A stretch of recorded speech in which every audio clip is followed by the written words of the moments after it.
किसान और सांप। एक सर्दियों की सुबह सवेरे एक किसान अपने खेतों में जा रहा था।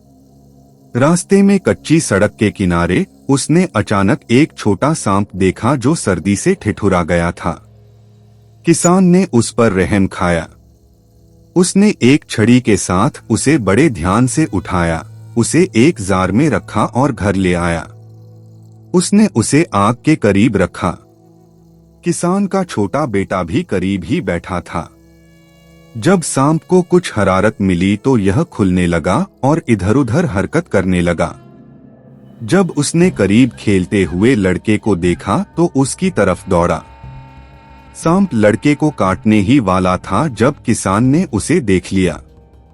उसने फौरन ही छड़ी उठाई और सांप को मार दिया। उसको एहसास हुआ कि चूंकि फितरत नहीं बदल सकती, उसे सांप को उस वक्त ही मार देना चाहिए था जब उसने उसे खेतों में देखा था।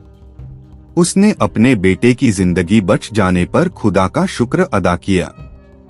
अखलाकी सबक, फितरत कभी नहीं बदलती।